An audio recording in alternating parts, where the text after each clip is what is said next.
ইমাম আহমদ ইবনে হাম্বল রাহিমাহুল্লাহ জগৎ বিখ্যাত আলেম, 4 মাযহাবের একজন অন্যতম একজন আলেম। এই জগৎ বিখ্যাত বুজুর্গ তার বৃদ্ধ বয়সের একটা ঘটনা, তিনি তার এলাকা থেকে আরেক দেশে সফর করলেন। মনোযোগ আছে তো আমার দিকে?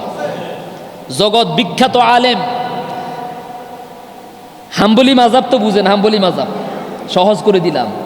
এই হাম্বলি মাযহাবের ইমাম আহমদ ইবনে হাম্বল রাহিমাহুল্লাহ তাআলা তার বৃদ্ধ বয়সে তিনি কোনো একদিন তার নিজের এলাকা থেকে আরেক এলাকার দিকে রওনা করলেন, সফরে বের হলেন। হাঁটতে হাঁটতে এক শহরের কাছাকাছি চলে গেলেন, রাত হয়ে গেল। তিনি চিন্তা করলেন গ্রামের চাইতে শহর আমার কাছে নিরাপদ। তিনি শহরে ঢুকে গেলেন ঘুমাবেন। তো রাতের বেলা এশার নামাজ পড়লেন এক মসজিদে, শহরের এক মসজিদে।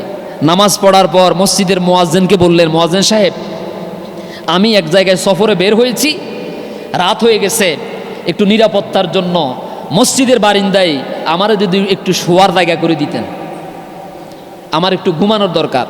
মুয়াজ্জিন সাহেব ইমাম সাহেবকে চিনতে পারেন নাই। আর আল্লাহর ওলিরা কিন্তু সহজে নিজেদেরকে প্রকাশ করে না, ঠিক কিনা বলেন?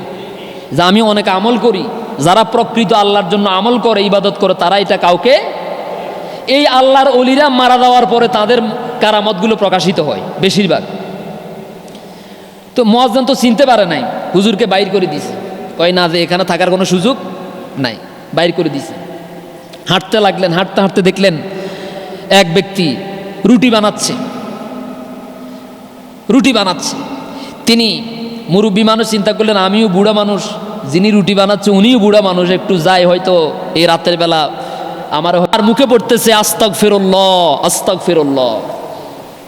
ইমাম সাহেব আশ্চর্য হয়ে গেলেন, রুটি বানাচ্ছে কিন্তু তার ঠোঁট কিন্তু বন্ধ নাই, হাতে কাজ করতেছে, মুখে ইস্তেগফার করতেছে।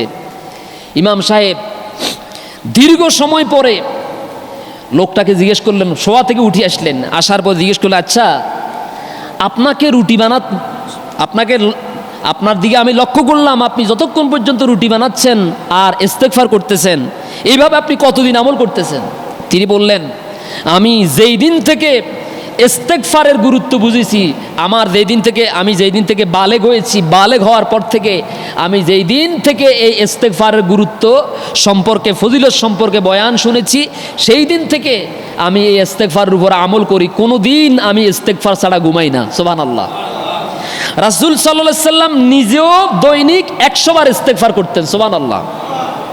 কি রাসূল সাল্লাল্লাহু আলাইহি সাল্লামের কোনো গুনাহ আছে? কথা কন না কেন? আল্লাহ তার আগের এবং পরের সমস্ত গুনাহ মাফ করে দিয়েছেন। সেই বিশ্বনবী দৈনিক 100 বার পড়তেন আস্তাগফিরুল্লাহ। আল্লাহ যেন আমার এই আমলটা করার তৌফিক দান করেন।